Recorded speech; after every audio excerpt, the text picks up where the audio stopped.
How's it going, Dave Comic Book Investments? So, as you may or may not know, my father is the head president of the comic division over at PSA, the head manager, whatever. He's the head. He's the head of the comic division over at PSA. And if you don't know what PSA is, they are a massive card grading company. They also do video games, things like that. But they are getting into comic books. I'm sure you guys watching this, you know what it is. So I want to make a list. These are the top 5 in order, things that PSA needs to do right in order for them to succeed in this space and not end up like a PGX or a CBCS. So if they want to compete with the big dog CGC, these are the 5 things that they need to do and they need to get right. And these will be in order. I'm going to go from number 5 all the way to number 1, and number 1 is the most important. Now, these are all things that I have already spoken with PSA and told them. I've had meetings with them, and I've told them these things. They are well aware of these things. But this is for you guys. And if you have any other ideas that they need to get right in order for them to succeed, please just put in a comment down below and let me know what you think they also need to do. So at number 5, they need to continue having a presence at the conventions. I've been to San Diego Comic-Con many, many times. And you know who I never see there? I never see PGX. Now, they might have been there here and there, but I never really see them. CBCS, last San Diego Con, they were at not the comic section, but way off in, I don't even know where they were, in like some toys section. And I'm like, what are you guys doing here? And no one was around there. I'm like, you should be in the comic section. You should spring the extra money to be in the comic book section. So their booth was very sad looking. They need to have a presence. PSA has been doing that, and they have a gigantic presence. Also, giving out those variants is another cool way. That is another thing that I think they should keep doing. They're already doing this, but they need to keep doing this, which I think they will. Going to the bigger cons, even smaller cons, and just having some kind of presence there is key. They need to have that so it shows people in the community that they are there, and they are there to grade their comic books, and they give out these cool, interesting variants. Very awesome. Number 4. Yes, number 4. Now, there's been a lot of people talking about how they don't like the label. Yes. If you look at any comments of any video that showcases their book that's been graded, a lot of people say, I don't like the label. Now, their label is their signature look. I've said this to them before, but it's like, this is our look, and I get that. But with comics, it's a little different. CBCS did the same thing. They were like, oh, we don't want to distract from the actual book itself. But I'm like, well, but if you're hanging on your wall, you kind of want it to look cool as well. You want it to look like a piece of art as well. So I have an interesting proposition for PSA, and I've already let them know. They should have 2 labels. They should have their current label, the one that they have. All right, this is the one that they say this is their signature. This is what it looks like. This is their, brand. They should have that label. But they should give people an option that if they want their, let's call it their fancy label, it doesn't cost them anything different. Nothing different. It's their more, just a very nice looking, very cool label, has all the bells and whistles. I mean, it doesn't have to have characters on it, anything like that. I'm not talking about those CGC labels that literally have like the X-Men on X-Men 1, and you can pick different ones. None of that. I'm just meaning a really, really nice label, to the nines, this very good looking label. So they can pick between just the normal PSA one or the really, really nice looking label that kind of people are asking for. And then they could do this A or B test.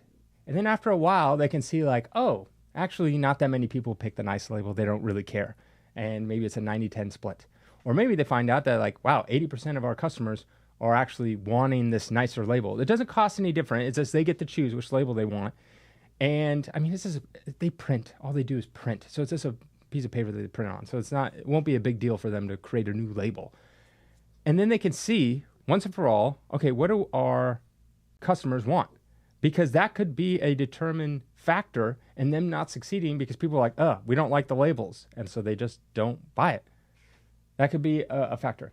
Number 3, this one I'm not too worried about, but it should be noted. Great customer service. Where I think CBCS has failed is they don't have good customer service. When their customers are reaching out to me to basically say, hey, like, can you help me out? I'm like, well, I don't work for that company. I'm just a YouTuber. Then that's a problem. That's a problem. And that's why a long, long time ago we used to use them, is why we left. Is their customer service wasn't very good. I mean, there's multiple reasons, but PSA, I'm not worried about this, but they need to keep up with that and need to have great customer service. I'm not worried, and I think they will do this, but I just have to put it on there. That is a very key factor, and I don't think that they're going to fail at this. They have a multi-billion-dollar card business already, so I think this will be easy for them. Number 2, they need to have some kind of cheaper tier. Now, they have stuff in the works, but the problem is if you have to spend $20 in grading fees to grade a comic book, then you have to ship it there and back, insurance, all this kind of stuff. Even I'm talking about like the lower end value stuff. It doesn't make sense to grade a lot of comics, because if you don't get that 9.8 and it comes back a 9.6, now that comic sells for like $20. Maybe in a 9.8 sells for like $50 or $60. So it doesn't really make any sense. If you get that 9.6, it's like, Or there's a lot of comic books out there that, maybe it's not a number 1 or origin or a first appearance of anyone. And so even in a 9.8, the book's only worth $20 to $30. It just doesn't make any financial sense for someone to grade that book. So if they can figure out a way to make it cheaper for the customers. See, the thing is with like cards, they have it where I think it's like their lowest tier is like $8 a card. So it makes sense to grade these cards because someone could grade it for $8, and then with shipping's not that much for a card compared to a comic book, and then maybe they sell it for $15 or $20. That right there it's profitable. It's worth it for that person to do it, and I'm talking about like not just collectors but dealers, everything. So if they can find a cheaper tier, some way to make it cheaper, so someone can grade a comic book that they're like, if I get it graded and it goes for $25, it's like I lost money. If they can get to the point where it's like, oh, well, actually I made, $10, $5, whatever it is on it, where you can sell a $25 comic book and still be profitable, that they got to figure that out, because there's a lot of comic books, especially modern comic books, that fall into that. They fall into that. It's like, well, it's really not worth it for me to get it graded, because even if it does get a 9.8, I'm barely covering my own costs, if not losing money. And yeah, it'll open a door to so many more comic books out there that can be graded. And that's they kind of need to figure that out. I think that is like the issue with a lot of comic books compared to cards, is there's just like, it's just too expensive. It just costs too much, and there's no margin whatsoever. Or even if you sent it out graded and it came back a 9.8, you'd be losing money on a lot of these comic books. So it would make it worth it. And the number one thing, this is very, very key. This is by far the most important thing. The number one thing is they have to, and I stress this so many times, they have to get comparable prices to CGC. They can't be getting 10% or 15% less in the same grade, like a 9.6 and a 9.6. That's kind of like where CBCS is at. They can't be doing that. It just can't happen. You do that, no one will give you books. It doesn't matter how cheap you make your grading tier, no one will give you any books to get graded, because of the fact that it's like, well, even if I get a 9.8 in this, it's like, let's say it's worth $200 on a CGC, and now I'm selling for like $150, $160 as a CBCS. And it sits longer because people are like, So that is very key. If PSA wants to succeed in this, they have to.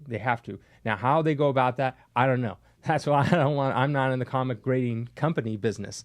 But that is most important. Now, they do have the ability to, because they are the number one by far grading card company. So that right there, their brand will help them through. That's very key. I mean, they control something like 90-something% of the card grading market. So that is very key. I hope they can figure that out. That is how they succeed. I want them to succeed. I do want them to do well, but it's not really in my hands. And those are my top 5 reasons. Again, if you have any other reasons, things that they need, put in the comment below. and have a great day.